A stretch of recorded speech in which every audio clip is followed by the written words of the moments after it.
Hey, everybody, welcome to a special edition of The Drop. Greg Wyshynski, Ardo Okal, and this is not hyperbole when I say this. This might be our most important episode in history. Yes. You may have noticed that we've been picking one topic and doing a deep dive recently on our YouTube editions, and that's exactly what we're going to do here. None more serious than what we're about to discuss. This Bruins photo right here. A deep dive into what this will be known as the Bruins Last Supper photo, as Correct. you put it earlier this week when we were putting this together. So Pete Blackburn, our buddy Petey Marbles, popularized this photo. He put the caption, "Bruins key to success this season, beers with breakfast." And we decided, you know what? There's a lot to unpack here, Wish. So why don't we get started with that? Like, what was your first impression when you saw this photo? First of all, eat your heart out outside the lines. Forget about it 30 for 30. This is the truest journalism that ESPN will produce this week. My thought was first, nothing wrong with kegs and eggs, baby. Nothing wrong with kegs and eggs.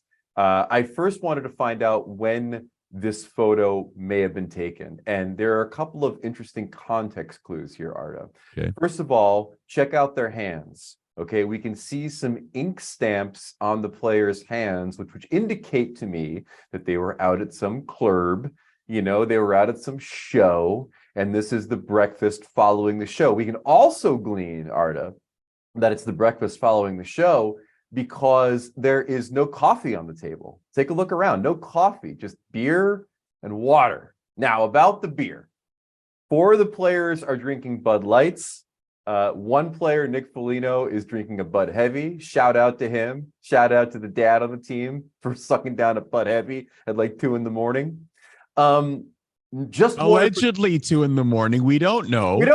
We don't know. Just water for Patrice Bergeron and Brad Marchand from what it looks like. Now, we have to put the Bruins beer consumption in context. Please recall back in 2011 when Boston won the Stanley Cup. They went to Foxwoods and they ran up a $156,000, $679 bar tab at Foxwoods. And on that day, Arda, they drank 136 Bud Lights to account for $680 worth of that tab. The majority of the tab, by the way, was spent on the $100,000 bottle of Ace of Spades champagne that they drank. To the victor go the spoils. What was your reaction when you saw this photo? My reaction right now is I have reached a new low in my career. This is hilarious. Actually, this is speaking of alcohol, by the way, total side note, I got a press release from, it was like a Canadian betting company the other day, where they said that Bruins fans drink the most pints per fan. They did a whole analysis, so that also adds on to your consumption points.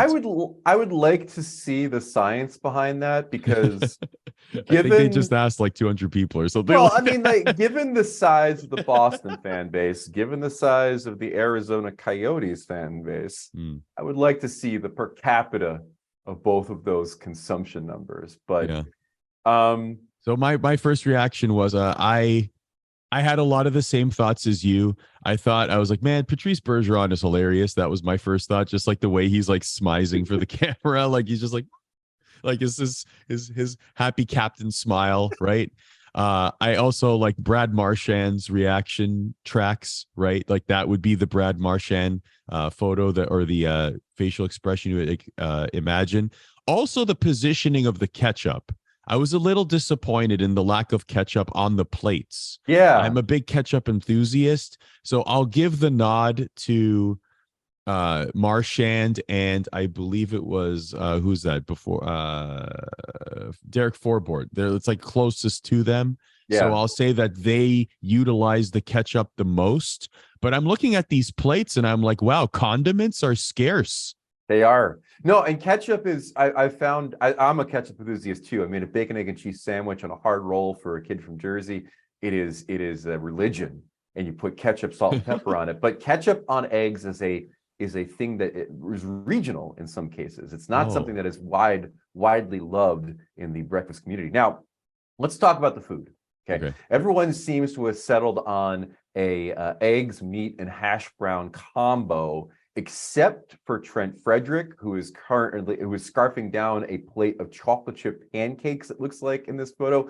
And it looks like Hampus Lindholm is eating just French toast and doesn't have the rest of the eggs and the bacon and stuff on that too. So shout out to them. Derek Forbort, by the way, appears to have ordered an egg white omelet. So trying to keep it on the fit and trim at this meal. I appreciate that. And finally, the other thing about the food that I've noticed, you mentioned Brad Marchand before. Do you notice he finished first?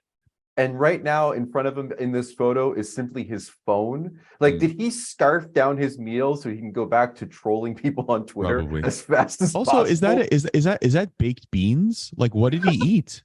It kind of looks like beans. I'm not lying. Like, what is that? Is that beans? I I really couldn't want to tell know. you, We should ask him.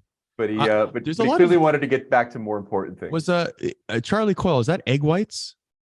Could Does that be. look like egg whites to you? Like Might be egg I whites. feel like Maybe yeah. might be on the Derek Forbort train to keep it fit and trim. Now let's talk about the positioning of Okay. these players. Okay. This is the meat and potatoes of This this is conversation now, why, because this is why, yeah, the ordering, who right. sat where. Okay, this is a big one. This is a big one because this is what elevates this photo from simply just being an interesting photo found on Charlie McAvoy's Instagram to being art, right? Please consider what Larry David from Curb Your Enthusiasm taught us. It's this concept of the middler.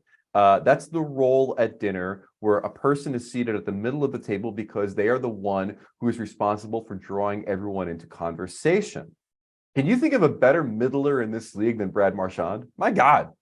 Look where he is at this table. It's the perfect spot for him, back against the wall, seeing all of his teammates, observing the rest of the restaurant. He is clearly the person keeping the conversation lively. He is a great middler at this table. Yeah. Now, notice what they're wearing. A lot of blacks, a lot Hold of on a dark second. Wait. colors. I just want to follow up on that. Are you surprised then that Patrice Bergeron is at the end of the table? He's keeping it all together. I'll get to him in a second. Okay. Okay. A lot of blacks, a lot of dark colors, except for Hampus Lindholm. Now he's wearing bright blue. Did you know, Arda, that the color bright blue is oftentimes connotated with symbolizing open spaces and freedom? And what did Hampus Lindholm get under Coach Jim Montgomery? A chance to create offensively like he's never had before. Henceforth, he wears bright blue in this picture. Did you notice the walls, Arda? Did you notice the walls? Wait. Pause. Just 1 second. I guarantee you, whoever's watching this right now, you will not anywhere else on the internet, no matter where you look, get this level of detailed analysis on this image than what Greg Wyshynski just told you about Hampus Lindholm's powder blue hoodie. It gets Please better. continue. It gets better. Do you notice the walls? Yes. There's some snowflakes on the walls. Why? Because they're a hockey team, obviously, except for one piece of iconography that you find in the back of the photo by Patrice Bergeron. Do you see what that is? That's a butterfly, my friend. Yeah, it looks like a butterfly. That's a butterfly. In Chinese culture, the butterfly symbolizes the human soul. And who better symbolizes the soul of the Boston Bruins, the point where his return to the team is the reason why they've been able to dominate as they have this season, than Patrice Bergeron. Hence, the butterfly by Patrice Bergeron. Finally, Arda, I couldn't help but notice at the front of the table. Oh, there's more. Okay. That while everyone is having a jovial time and they're all interacting, they're all smiling at the camera, there's one person who is looking the other way, and that's Nick Foligno. Oh, no. Nick Foligno is staring off into space in a different direction. Now, if you recall The Last Supper, the iconic painting of The Last Supper, you were able to glean who may betray Christ by where they're looking in that painting. And so I can only think that based on what we can learn from this image, Arda, Nick Foligno will betray the Bruins at some point during the playoffs, leading to their downfall. Yeah, that is definitely a curious pose. by Nick Mhm. Foligno. I Mhm. will also offer, though, Derek Forbort. Please look at his expression. Yes. He looks like someone who has a plan that's secret. So there could be You're some sort of cabal that has been organized by Derek Forbort and Nick Foligno to bring down the Bruins from the inside, and we're just not privy to it yet. But this photo tells us everything we need to know. If there's one guy that you're looking at in this photo and you're like, I just don't trust it right now, it's definitely Derek Forbort. Meanwhile, Charlie McAvoy is like, you know what? I'm going to go full on duck face and I'm Yeah. fine with it. You know, it's funny. I was trying to figure out if he was doing Blue Steel from Zoolander or if that's just what Charlie McAvoy looks like, and I couldn't figure it out. Hey, I have a question for you. What if, let's say, Lindholm or Grizzlick, what if they got to use the bathroom? What happens? Like these tables are way too close together. They're way too close. They clearly put them together, by the way. Okay, this was a man-made job. Okay, this like they clearly put them all together. What happens though? What do you do? Everyone gets up? I would assume that through his leadership, Patrice Bergeron would be the one to move out of the way, allowing them to leave the table. But honestly, there's such great teamwork and camaraderie amongst the Bruins, Arda, that I assume those are the guys that know they don't have to go to the bathroom. And henceforth, they took the deepest seats at the table, which is what you do if you know you don't have to go to the bathroom. Leave those aisle seats open for those who may need to take a whiz, because maybe they're drinking a Bud Heavy, for example. But heavy. All right. Last thing I will mention on this, I'm going to believe that both Linus Allmark and Jeremy Swayman are taking this photo.